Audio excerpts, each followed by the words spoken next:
Tersangka kasus gratifikasi 1 miliar rupiah, Gubernur Papua Lukas NMB kembali mangkir dalam panggilan kedua komisi. Bukti menerima suap, Rahmat Effendi dijerat dengan pasal berlapis dan dituntut hukuman 9 tahun 6 bulan. Tersangka sekaligus pemilik PT Duta Palma Group, Surya Darmadi, tiba di Bandara Soekarno-Hatta dari Taiwan. Kasus suap Bupati Penajam Pasir Utara menyisakan ironi tersendiri. PK berhasil menyita uang senilai 1,4 miliar rupiah. Pihaknya merasa disudutkan dengan kuatnya intervensi kekuasaan dalam proses penegakan hukum Lukas NMB.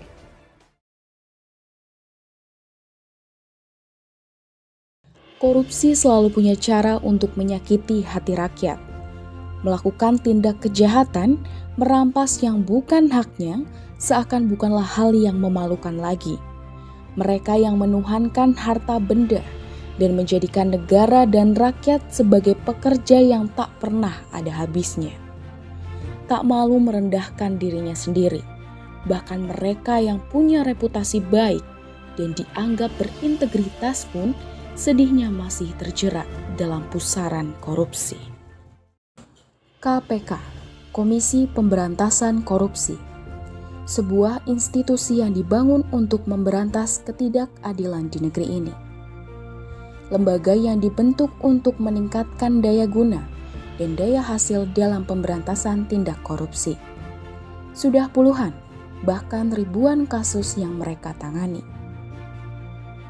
KPK sebagai lembaga independen menjadi salah satu bentuk upaya yang pemerintah Indonesia lakukan dalam meminimalisir tindak kejahatan korupsi. Sejumlah kegiatan telah KPK lakukan, baik pencegahan, penindakan, dan kelembagaan. KPK memastikan hukum Indonesia tetap berjalan sesuai dengan ketentuan dan perundang-undangan, dengan menjunjung tinggi asas-asas pelaksana dan tugas pokok KPK, kepastian hukum, keterbukaan, akuntabilitas, kepentingan umum, proporsionalitas, dan menjunjung tinggi hak asasi manusia. Indonesia seperti tidak pernah absen ketika harus bersinggungan dengan kasus korupsi. Di tahun 2022, tidak kurang dari 1.400 orang berhasil dicangkok KPK, terdiri dari sejumlah pejabat pemerintah eksekutif, legislatif, dan oknum-oknum lainnya. Sudah tercatat 23 gubernur, 44 bupati dan wali kota, serta sejumlah anggota dewan yang terjerat kasus korupsi tahun 2022. Setiap tahun, KPK dan para aparat pengaman lainnya tak pernah berhenti untuk terus menguak dan menyeret ratusan bahkan ribuan pejabat-pejabat yang katanya akan berdedikasi penuh bagi negeri kita. Seperti kasus korupsi yang menyeret Wali Kota Bekasi, Rahmat Effendi, yang dianggap bersalah dalam kasus persengkongkolan pengadaan dan jasa serta lelang jabatan di lingkungan pemerintah Kota Bekasi. Kemudian, penangkapan Bupati Penajam Pasir Utara, Kalimantan Timur, Abdul Ghafur Mas'ud, yang terseret perkara kasus suap dengan menerima uang sebesar 5,7 miliar.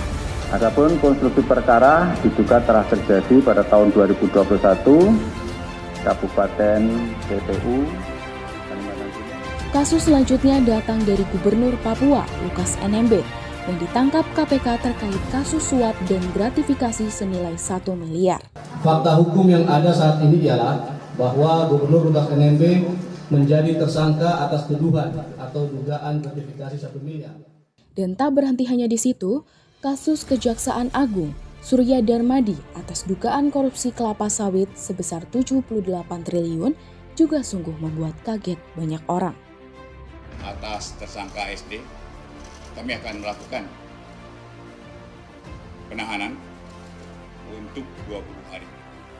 Ya, begitu mirisnya Indonesia. Sosok yang seharusnya menjadi kepercayaan rakyat justru harus mendekam di balik jeruji. Adanya kesempatan dapat menjadi celah bagi seseorang untuk melakukan tindak korupsi. Sebuah rasionalisasi yang salah kaprah dari individu ketika ada kesempatan dan sistem yang memberikan celah. Tertanamnya nilai kesederhanaan dan kemandirian seakan pudar dari mereka yang sudah terbiasa hidup mewah dan bergelimang harta. Istilah rumput tetangga lebih hijau dibandingkan rumput sendiri selalu akan menggoyahkan hati dengan merasa iri dan dengki untuk melakukan korupsi. Sudah terlalu lama Indonesia terkungkum dalam penyakit korupsi. Menggaungkan kata, "Saya anti korupsi, saya lawan korupsi." Sekedar mengikuti gemuruh alunan gelombang, berkampanye anti korupsi yang hanya terucap, tetapi bukan tanpa aksi. Sudah saatnya kita melatih diri menjadi pribadi yang berintegritas, menjunjung tinggi kesederhanaan, tanggung jawab, kejujuran, dan komitmen yang kuat untuk negara kita yang semoga engkau lekas pulih.